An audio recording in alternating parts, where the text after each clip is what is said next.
I'm Josh Chamberlain, and I'm the owner and operator of JT International. Well, it was many years ago that I got into the tea business, and I would like to share with you some of that story, as well as talk to you guys about one of my favorite types of tea, cooked puer. Cooked puer and puer tea in general. Now, puer is a big subject. We'll probably have a few videos discussing puer tea. This section of the tea house is the one that I like to call puer corner. Understanding puer tea is a lot easier if we break it up into the various kind of types of puer. One of the biggest distinctions that I like to start with is the two categories of cooked versus raw puer.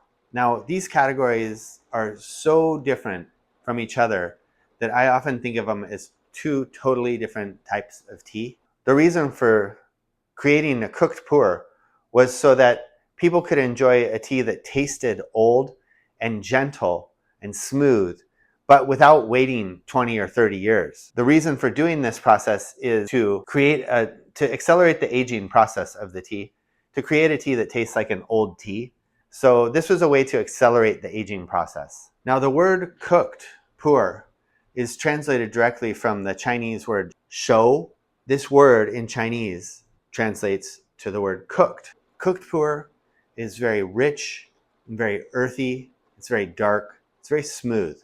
So Kunming Tea Factory was established in 1938, and that's referred to as Tea Factory number 1.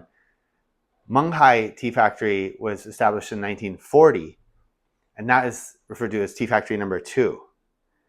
Now, these two tea factories worked together in 1973 to create what is called cooked puer. First started, I remember distinctly, I believe I went to a trade show in Las Vegas, the tea trade show. And at that time, I believe I had 6 different oolongs in my catalog. And now I don't even know how many we have in stock. Back when I was 25 years old, it was a really weird time in my life. And I was watching friends of mine become professionals. Everybody was becoming something. And I just had a really hard time with that question. What do you do? You know, that was the time in my life where I just didn't know what I wanted to do. So I came up with a solution, the best solution that seemed at the time. I decided to leave the country. Well, I had lived in Taiwan a year previously while I was in college. So I knew a little bit about the lay of the land, and I had some friends that were living there too. I moved to the southern town of Taiwan, the southern city called Tainan, which is the old capital of Taiwan. It was a great place for me to be. So there I was living in Taiwan. I knew I was going to be there for a long time, and I needed to do something that was going to legitimize my existence. Otherwise, I felt like my life was passing me by, and again, I still haven't answered that question. What do you do? And eventually, I ended up going to school in international business management.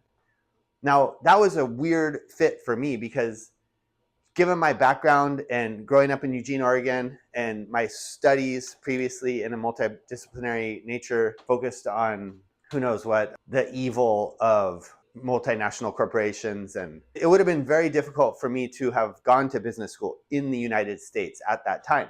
Living in Taiwan was a real gift because I was not Taiwanese and I did not have any of the cultural baggage that goes along with being in a person of that culture. Like, I got to try things on, I got to be myself.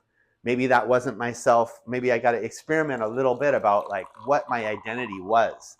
And so that I gave myself a lot of leeway to do that. And it was a huge gift that I inadvertently gave to myself. I wasn't conscious of necessarily doing it, although I did realize, wow, this is really liberating. I can try these things and I don't necessarily have to be the person that everybody thinks I am, because nobody knew me and I was living in a foreign country. And I ended up going to business school. It was a journey, and it still is. Owning a small business is a rewarding and fulfilling, enriching journey. And I wouldn't necessarily choose anything else as my occupation. I'm really fortunate in that way. Let's get into it. I want to show you guys 12 of the cooked puers that we currently have in stock. So starting at the end, we have our bird's nest. This is called bee's knees bird's nest. Then this aged puer is a loose leaf. Then we've got 3 bricks here, actually 4 bricks. These are from various tea factories. And then we get into the cakes. All of these cakes are 357 grams. The first cake here is a big factory cake, and then all of the other down the row, that 1, 2, 3, 4, 5, these are all from the Chen Yuan Hao. Chen Yuan Hao is a great tea company, and they source amazing tea. And so one of the reasons I focused on Chen Yuan Hao is because they taught me so much, and their tea is a super high quality. Most of the cooked puer we sell is a boutique tea brand, and it goes by the name of Jiamu Tang or Chen Yuan Hao. Now, one of the reasons we sell so much of this Chen Yuan Hao cooked puer is, first and foremost, the quality is so amazing. It's very clean, it's very smooth, it's just such a beautiful tea. But the other reason is because when I was living in Taiwan, I lived in Tainan, and that's where these guys are based, and I became friends with them. They helped me and they taught me a lot about tea over the years. I fell in love with their tea, and we sell their tea. When I first started in the business, I didn't sell puer tea. I thought puer tea was pretty dang complicated, and in fact it is, I won't lie. But this, the owner of Chen Yuan Hao, he helped me, and he told me one thing. He said, actually, puer is not complicated, oolong is complicated. And I was already felt like I was starting to get a pretty good grip on oolong, although I was disillusioned because I didn't know what I didn't know. So over the time, I learned as I went. And I, just like this YouTube experience, I'm teaching myself to do it as I go. Let's talk a little bit about the process creating this cooked tea. This process is often referred to as 卧对发酵, which is a pile fermentation or a pile cooking. It's also called wet piling, but basically what the process is, in a few steps, I'll break it down for you guys to understand. And now for the scientific portion of the talk, I'm going to read a little bit from my notes here. Is that once the tea leaf is picked and it is processed into a rough tea, it's dried in the sun, and it's basically a dry tea. The tea is piled on top of itself to create huge piles.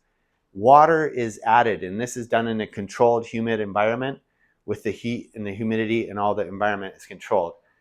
And then at this stage, it's during this part of the process where the temperature in those piles of leaves begins to rise. And it's much like a compost pile you'll see steaming on the side of a highway.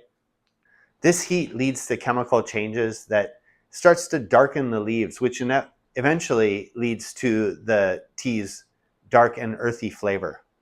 This part of the process can last for several weeks or a month or longer. The microorganisms naturally present in the leaves, and they start to break the tea leaves down.